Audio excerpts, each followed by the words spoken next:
Before sunrise, a bright flash lit up the horizon over western Russia. For a moment, it looked like someone had dropped a small sun onto the earth. Houses shook, windows rattled, the sky glowed orange like a massive fireball had swallowed the morning. People woke up thinking a huge bomb or missile had struck their city.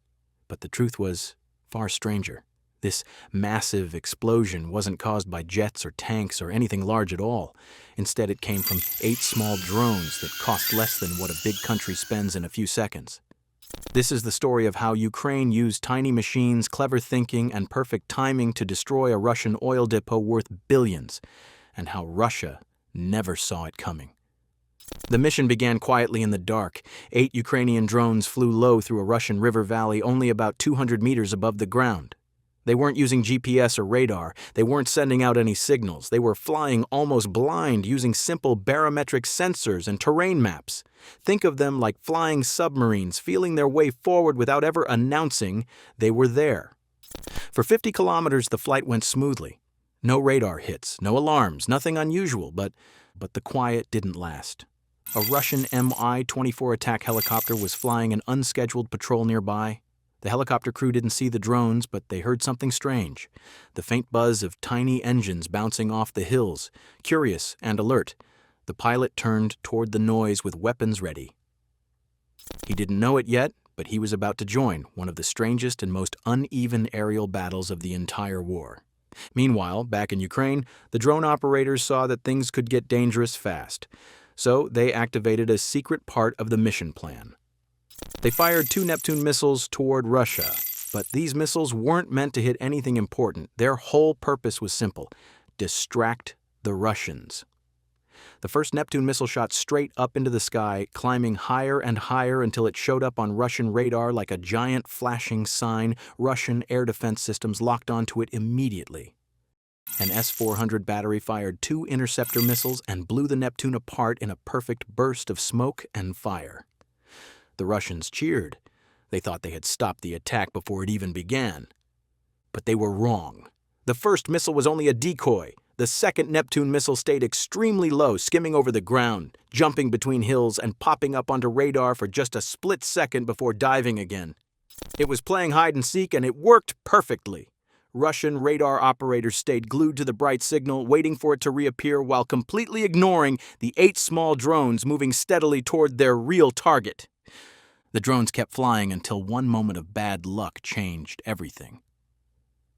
A Russian soldier stepped out of a vehicle to relieve himself, looked up, and heard the strange buzzing sound of something overhead.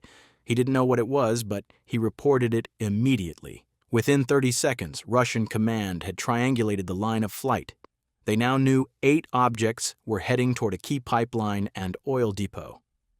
The drones reacted instantly, splitting into different groups. Some dove deeper into the valley, others followed the railroad to stay hidden.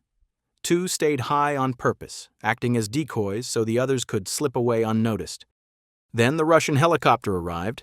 The Mi-24 searched the sky, but the crew had outdated tools. They had no night vision sensors and no thermal cameras, only their eyes and a basic optical sight. The gunner fired bursts of machine gun rounds, spraying bullets across the sky. At first, every shot missed. The drones were simply too small and too fast to track.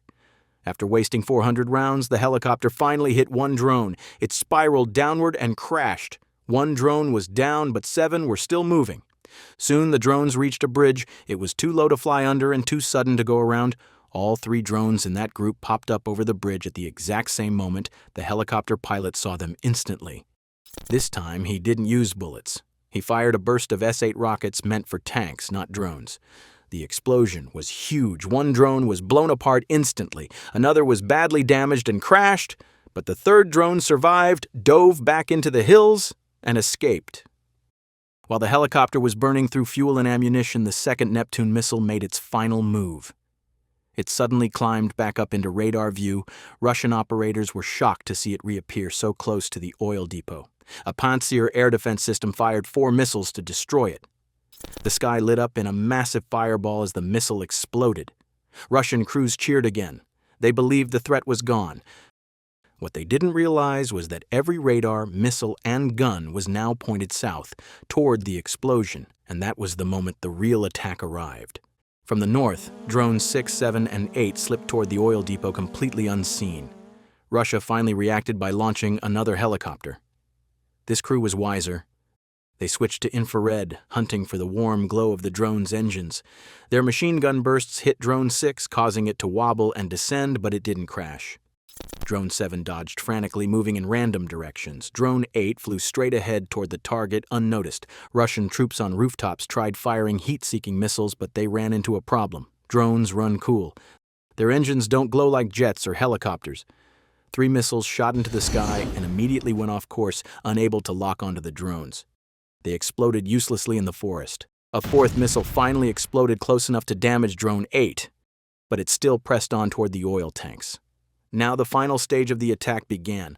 Drone 6 crashed into the pumping station at high speed, blowing apart pipes and sending fuel spraying into the air. The fuel caught fire instantly, creating a huge explosion. Drone 3, already damaged, smashed into the control building and destroyed the computers that controlled the oil flow. This meant the system could no longer shut down. Fuel kept pumping into the depot even as everything was burning. Drone 7 climbed high into the sky and then dropped straight down onto oil tank number 2. Drone 8, barely holding together, glided into oil tank number 3. When the tanks ruptured, the petroleum inside didn't have time to spill. Instead, it instantly turned into vapor. It expanded 1,700 times in size in less than a second, triggering a massive bleave explosion. The shockwave moved faster than a bullet. One tank blew, then another, then another. The entire oil depot erupted like a chain of giant bombs. The fireball glowed across the region. The Stalokan pipeline was destroyed. The Druzhba connection was severed. A massive section of Russia's oil network was gone.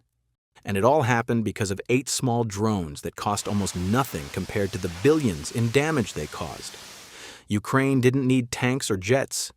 They used smart planning, simple tools, and perfect timing to pull off one of the most surprising attacks of the war.